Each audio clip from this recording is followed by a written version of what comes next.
Ya, coba dilihat kanan kirinya ada yang masih muka-muka tegang, dikasih salam dulu ya. Pastikan semuanya sudah siap untuk mendengar firman Tuhan. Bapak Ibu siap pagi hari ini untuk mendengar firman Tuhan? Siap, beneran? Siap Bapak Ibu? Siap ya. Saya juga mau ngajak Bapak Ibu yang bergabung dengan kita di ibadah online JKM Mawar Sharon, selamat datang. Kita bersama-sama akan membuka firman Tuhan di dalam 1 Korintus 6 ayat 19 sampai ayat yang ke-20. 1 Korintus 6 ayat yang ke-19 sampai ayat yang ke-20. Bapak Ibu siap? Siap ya? Mari kita berikan konsentrasi yang terbaik kita ya, dalam setengah jam ke depan. Saya akan bacakan ayat 19 dan 20. Firman Tuhan katakan, atau tidak tahukah kamu bahwa tubuhmu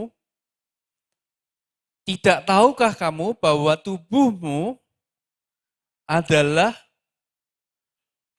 bait Roh Kudus yang diam di dalam kamu, dan Roh Kudus yang kamu peroleh dari Allah, dan bahwa kamu bukan milikmu sendiri, sebab kamu telah dibeli dan harganya telah lunas dibayar.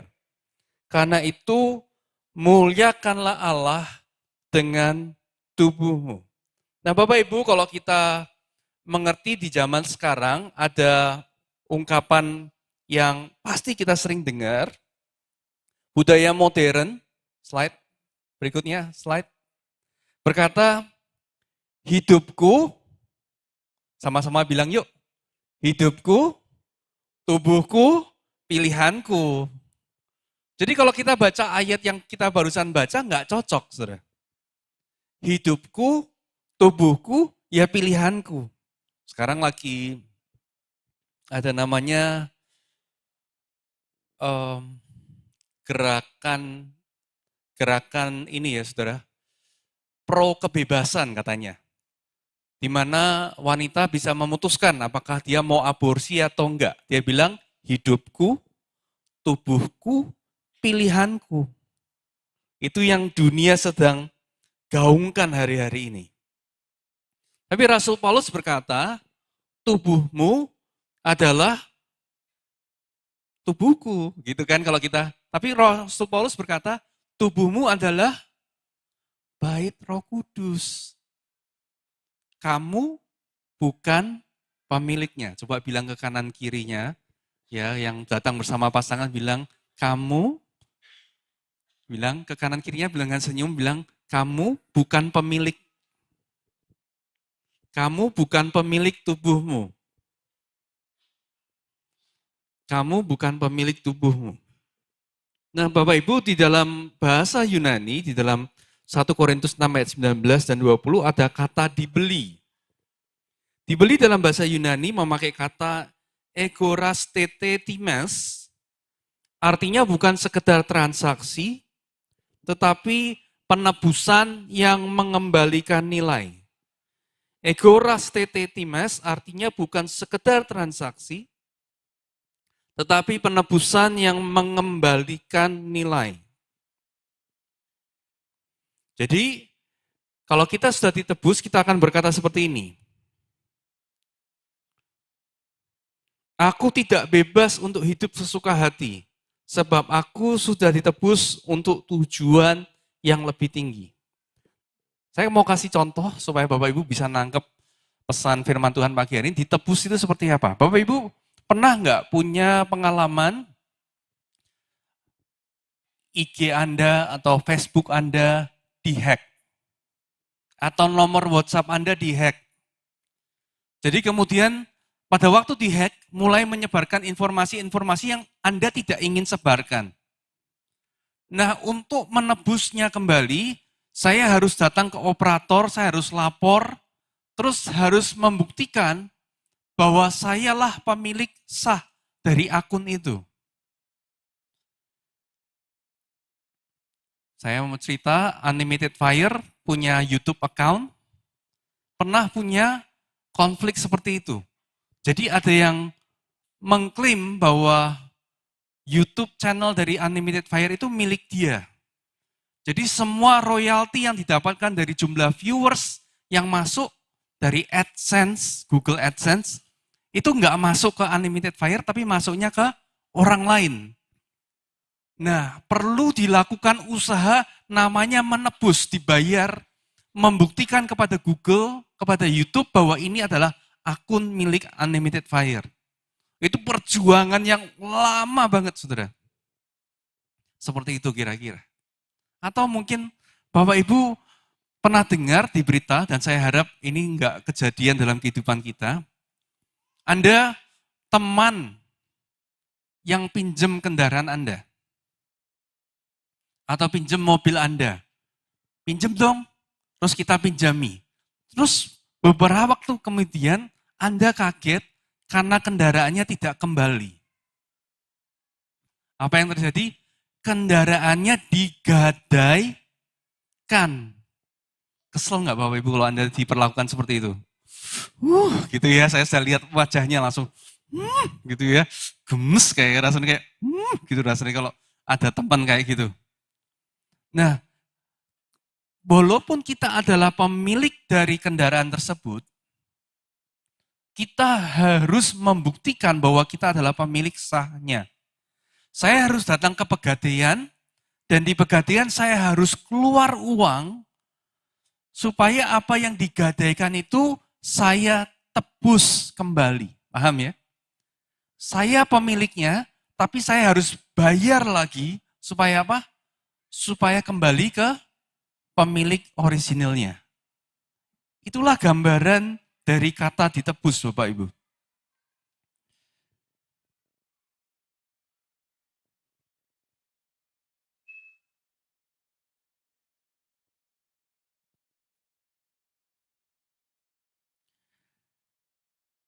Jadi ditebus itu supaya dikembalikan kepada tujuan asalnya. Kalau Bapak Ibu tadinya punya kendaraan atau mobil yang dipakai untuk hal-hal tertentu, setelah digadaikan, fungsinya berubah. Jadinya sebagai jaminan. Nah, untuk itu saya harus bayar dengan mahal supaya kendaraan itu berfungsi seperti sebelumnya. Itulah arti kata ditebus, Bapak Ibu. Jadi pada waktu Tuhan menebus kita, dia bayar supaya apa tujuannya? Coba bilang, supaya hidupku kembali kepada tujuan asal. Nah, oleh karena itu firman Tuhan dikatakan bahwa Tuhan ingin supaya kita ini menyadari bahwa tubuh kita ini yang sudah ditebus bukan lagi pemilik dari tubuh kita. Pernahkah Bapak Ibu berpikir sejenak? Kalau rumah yang Anda tempati ternyata bukan milik Anda. Kira-kira apakah Anda akan mengatur ruangan, mengatur isinya sesuai dengan keinginan Anda? Atau saudara akan tanya sama pemilik rumah, apakah saya boleh bawa binatang ke dalam rumah? Apakah saya boleh bawa ini ke dalam rumah? Harus minta izin Bapak Ibu, betul nggak? Karena Anda ini dipinjami sama pemiliknya. Nah, sama halnya dalam kehidupan kita. Firman Tuhan dengan jelas berkata, kamu bukan pemilik. Sampai kita bisa sadar bahwa firman Tuhan mengatakan bahwa kita ini bukan pemilik, hidup kita nggak akan pernah berubah, Bapak Ibu. Karena kita masih merasa, ya kan semau-mauku sendiri. Ya itulah tantangan untuk manusia. Saya mau mengatakan begini, ada sebuah quote yang bagus berkata gini, kecenderungan terdalam manusia itu bukan menolak Tuhan. Bapak Ibu setuju nggak? Kecenderungan terdalam manusia itu bukan menolak Tuhan. Tidak ada orang yang menolak Tuhan. Setuju? Lanjutannya adalah tetapi menggantikannya dengan diri sendiri. Ya apa ya? Manusia itu bukan menolak Tuhan, tetapi tidak suka diatur sama Tuhan. Coba lihat, tengok kanan kiri, kamu termasuk manusia enggak? Gitu ya. Masuk manusia enggak?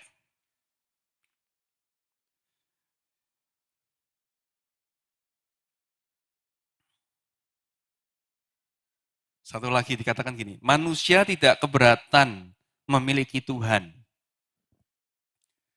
Asal Tuhan tidak ngatur hidupnya. Saya ulangi, manusia tidak pernah keberatan mempunyai Tuhan. Asal Tuhan tidak yang ngatur.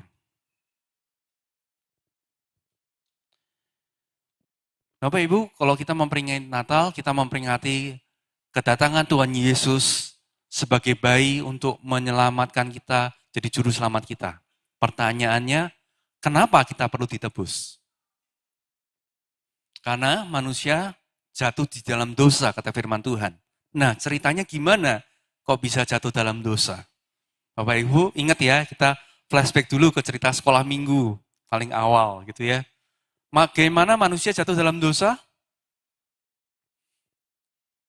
Bagaimana jatuh dalam dosa? Karena manusia memilih untuk tidak taat sama Tuhan. Memilih untuk tidak taat itu dengan arti berkata, saya tidak suka engkau atur, aku mau atur hidupku sendiri. Dikasih pilihan berupa apa? Pohon pengetahuan baik dan jahat. Dia bilang, jangan engkau makan. Kalau engkau makan, berarti kamu bilang, kamu yang menentukan baik dan jahat. Tapi kalau kamu tidak makan, berarti kamu percaya bahwa aku yang menentukan mana yang baik, mana yang jahat. Manusia tidak mau. Manusia kepingin jadi Tuhan untuk dirinya sendiri. Tidak. Aku pengen jadi Tuhan. Dan itulah kejatuhan manusia. Pertanyaan untuk kita renungkan pagi hari ini, apakah hari ini, tanggal 30 November di JKI Mawar Syaron, jangan-jangan tanpa sadar, saya masih punya kecenderungan seperti itu. Sama saudara, dari sejak Adam sampai sekarang manusia, tidak ada yang suka diatur sama Tuhan. Kalau Tuhan menyelamatkan, senang. Tuhan menyembuhkan, senang. Tuhan memberkati, suka. Siapa yang suka berkat Tuhan? Saya suka. Siapa yang suka mengalami pemulihan? Suka. Tapi begitu, siapa yang suka diatur? Jujur, tidak ada orang yang suka diatur, saudara. Karena semua kepingin mengatur dirinya sendiri. Punya definisi kebenaran masing-masing. Apa yang firman Tuhan ajarkan kalau kita adalah pengikut Kristus? Ini kita akan belajar bersama-sama satu ayat pendek di dalam Lukas 9 ayat 23. Bapak Ibu tertarik nggak jadi pengikut Kristus? Oh, nggak tertarik ya. Kita skip, kita tutup ibadah kita ya. Oke, yuk tim musik bisa maju ke depan, kita tutup ibadah kita. Nggak tertarik kan, Bapak Ibu? Tertarik ya? Beneran. Kita buka Lukas 9 ayat 23. Kalau kita mau jadi pengikut Kristus, ini yang jelas sekali firman Tuhan katakan. Katanya kepada mereka semua, setiap orang yang mau mengikut aku, ia harus menyangkal dirinya, memikul salibnya setiap hari, dan mengikut aku. Saya mau jelaskan ayat ini sedikit ya. Kata mau, setiap orang yang mau mengikut aku, itu bicara tentang kesadaran bahwa kita perlu buat komitmen. Bapak Ibu, tahun ini sadar mau hidup sehat. Nah, Bapak Ibu harus bikin komitmen untuk tidak makan setelah jam 6 malam. Contohnya begitu. Jadi pada waktu bilang mau, bukan cuman kamu mau es krim? Ya, gitu. Bukan. Tapi maunya mau untuk berkomitmen. Itu namanya mau. Yang kedua adalah kata menyangkal. Nah, apa arti kata menyangkal? Menyangkal itu bukan berarti membenci diri, saudara. Menyangkal bukan arti kita menolak, tidak suka sama diri kita. Tapi menyangkal itu berarti menolak otoritas diri sebagai pusat hidup. Firman Tuhan katakan, kalau kamu mau ikut aku, kamu harus sangkal dirimu dulu. Kamu harus bilang, kamu bukan pemilik. Kalau kamu masih bilang, kamu adalah pemilik, forget it. Nggak usah Yesus-Yesusan lah istilahnya. Munafik. Ya, daripada munafik, mendingan nggak usah sekalian gitu. Tapi kalau Tuhan Yesus bilang, kamu harus menyangkal. Bukan kita membenci, Bapak Ibu. Tapi harus berani bilang, kamu bukan pemilik hidupmu. Jadi bukan kamu yang ngatur. Terus berikutnya, kita harus memikul salib. Nah saudara, saya perhatikan urutannya, kalau kita tidak pernah menyangkal diri, tidak mungkin pikul salib, saudara. Saya ulangi, kalau kita tidak pernah menyangkal diri, tidak mungkin pernah memikul salib. Karena kata salib adalah artinya penyerahan total, hidup dengan identitas yang sudah mati terhadap diri, dan kini hidup untuk Kristus. Pagi hari ini nanti kita akan bersama-sama menyaksikan komitmen dari dua saudara kita yang dibaptis, Kevin sama Samuel. Dibaptis itu Bapak Ibu tahu nggak artinya? Hari ini saya tidak lagi hidup. Itu namanya baptis. Kalau Bapak Ibu dibaptis dan masih ingin menguasai hidupmu, jangan baptis. Karena baptis sama dengan mati. Baptis sama dengan dikubur. Jadi kalau tidak mau dikubur, jangan baptis, saudara. Lebih baik jangan ikut Yesus. Baptis bicara soal kematian total. Saudara. Jadi firman Tuhan ajarkan jelas banget, kalau kita mau ikut Yesus, filosofinya begini, everything or nothing. Ikut Yesus sepenuhnya atau enggak usah sama sekali. Bapak Ibu pilih mana? Repot. Saya mau setengah-setengah, pastor. Ya datang, tapi kalau melakukan enggak usah. Mendingan enggak usah datang ibadah. Enggak usah dengerin firman Tuhan. Ngapain? Jujur saya berkata, ngapain menghabiskan waktu hari Minggu yang bisa dipakai jalan-jalan untuk mendengarkan firman yang tidak saya akan lakukan? Buat apa? Tapi kalau kita mau mengikut Yesus, prinsipnya adalah everything or nothing. Maukah hidup kita betul-betul 100% untuk menyerahkan secara total? Berikutnya kata setiap hari itu bicara soal konsistensi. Ya, Samuel sama Kevin hari ini akan dibaptis setiap hari ya. Setiap hari bicara konsistensi, bukan cuma sesaat. Oh hari ini saya cinta Yesus, besok nggak tahu. Gitu ya, cuma sesaat, bukan, tapi setiap hari. Dan kata mengikut aku artinya hidup dalam ritmenya Yesus. Nilai-nilainya, caranya, dan tujuannya. Jadi bicara tentang nilai dan tujuan, ini Bapak Ibu. Kalau kita pagi hari ini berkata, ya saya mau ikut Yesus. Saya pagi hari ini ingin membagikan ada satu hal yang seringkali Tuhan pakai sebagai ujian buat kita. Yaitu bagaimana kita bersikap terhadap uang. Coba bilang, kamu tahu uang nggak? Kamu butuh uang nggak? Penane gitu ya, nggak butuh. Kamu butuh uang? Butuh, oke. Tapi kan uangmu sudah banyak, tetap butuh nggak? Butuh, gitu ya. Nah firman Tuhan katakan di dalam Matius 6 ayat 24, mari kita baca ayat ini bersama-sama. Tuhan Yesus berkata, tak seorang pun dapat mengabdi kepada dua tuan. Setuju ya Bapak Ibu ya? Nggak bisa punya dua majikan. Karena jika demikian, ia akan membenci yang seseorang dan mengasihi yang lain. Atau ia akan setia kepada yang seorang dan tidak mengindahkan yang lain. kamu tidak dapat mengabdi kepada Allah dan kepada setan. Salah, saudara. Tidak dapat mengabdi kepada siapa? Allah dan kepada malaikat. Enggak. Jelas banget yang dipakai adalah kata mamon. Mamon itu apa? Mamon itu adalah spirit harta, saudara.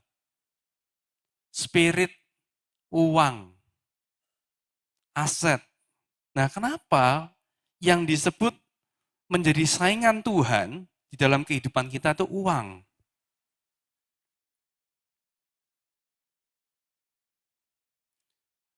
Berapapun uang yang Anda miliki, akan selalu menguji Anda.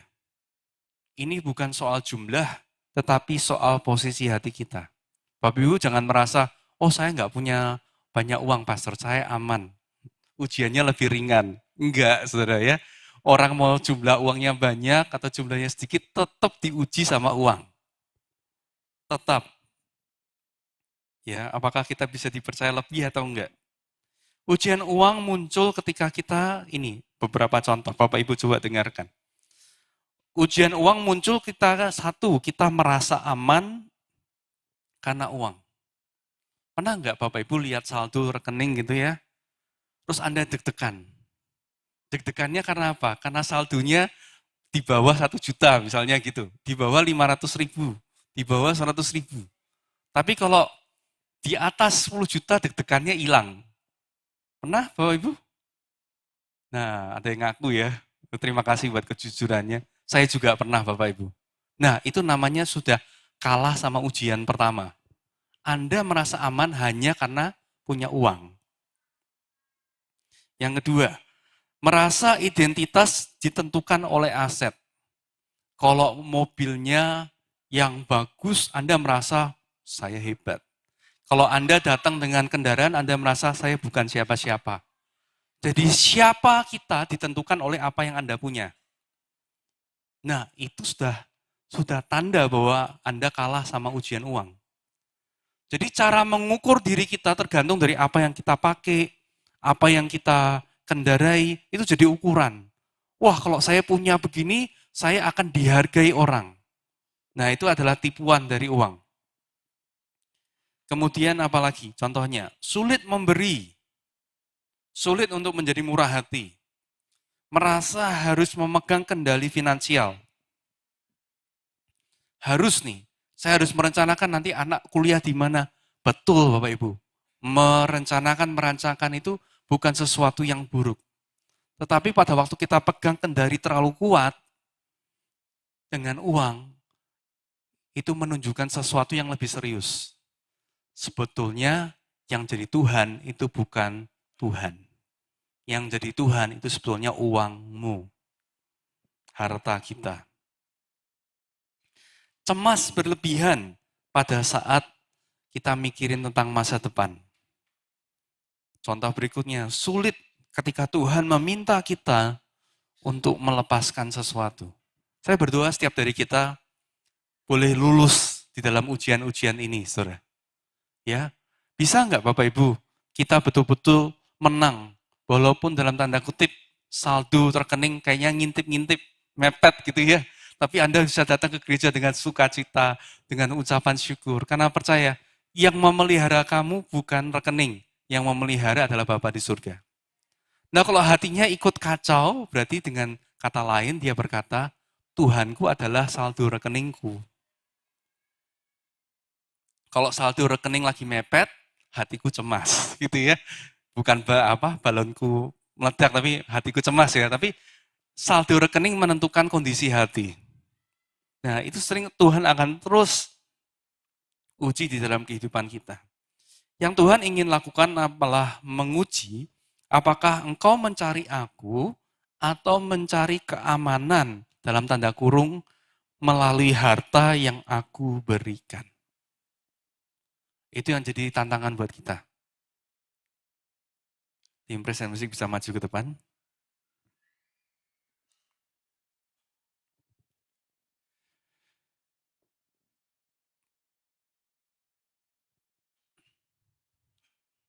Tantangan buat kita pagi hari ini, kalau kita bicara soal prioritas, healthy prioritas Bapak Ibu, adalah menguji siapa yang sebetulnya jadi Tuhan dalam kehidupan kita. Ya, siapa yang jadi Tuhan di dalam kehidupan kita? Apakah benar-benar kita mendapatkan rasa aman, kepastian itu dari Tuhan, atau dari berkat yang Tuhan berikan? Saya jujur saudara berkata, kenapa uang itu cepat sekali dan gampang sekali untuk menguasai hati kita? Satu, siapa yang bilang bahwa uang tidak berguna?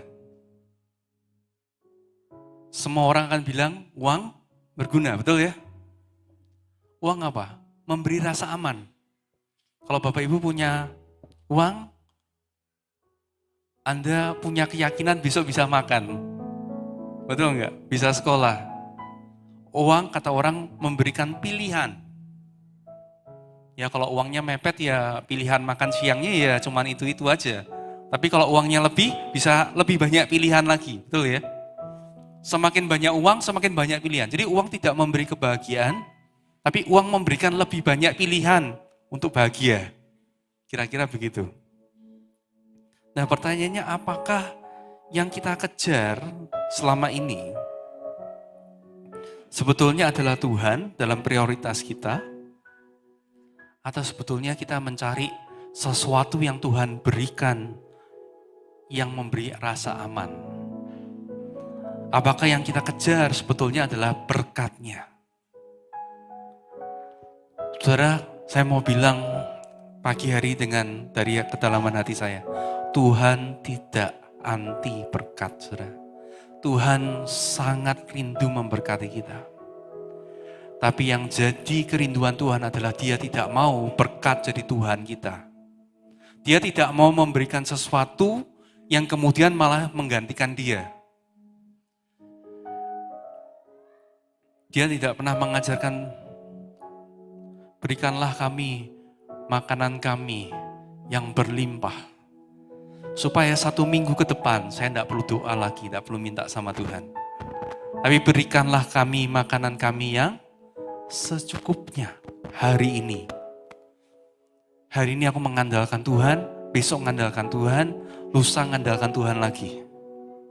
Aku belajar percayanya sama Tuhan, bukan dari saldo rekening.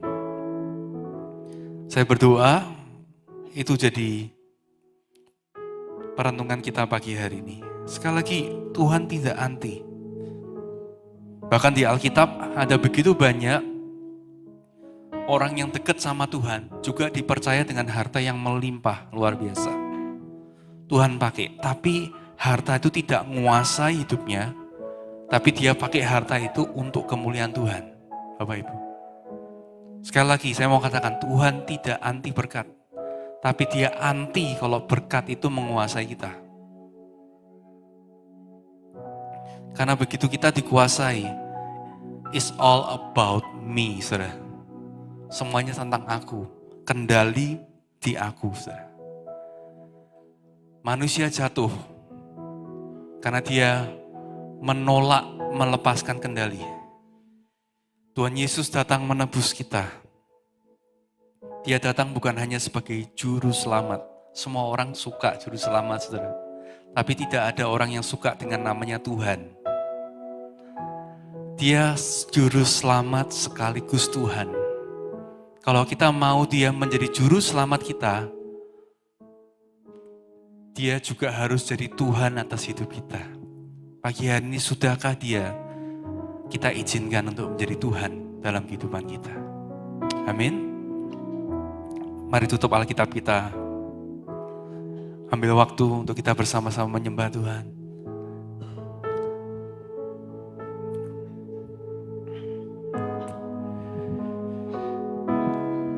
Sudahkah pagi hari ini kita mengatur prioritas kehidupan kita dengan benar? Tuhan rindu untuk memberkati hidup kita. Tuhan rindu untuk memakai hidup kita. Tapi yang jadi pertanyaan hari ini adalah siapa yang pegang kendali hidupmu? Siapa yang jadi pemilik hidupmu? Karena jawaban dari pertanyaan ini akan menentukan apakah Tuhan dipermuliakan atau tidak. Kalau engkau berkata bahwa Tuhan adalah pengendali dalam hidup kita, apa yang kita lakukan, kita akan selalu tanya sama Tuhan, Tuhan, yang ini berkenan gak? Engkau suka gak dengan caraku memakai uang untuk memberkati keluargaku, saudaraku, iparku? Apakah gini caranya pakai uang?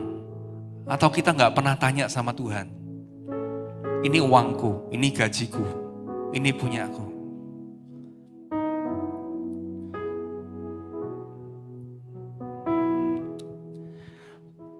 Saya berdoa pagi hari ini kita nangkep bahwa kebebasan yang sesungguhnya Bapak Ibu akan temukan pada waktu Anda menyerahkan kepemilikan hidup Anda kepada Tuhan yang begitu luar biasa. Kita ini adalah pengelola, dan pada waktu kita menyerahkan hidup kita untuk dikelola sesuai dengan pemiliknya, saya berdoa Bapak Ibu akan menemukan kebebasan yang sesungguhnya pagi hari ini.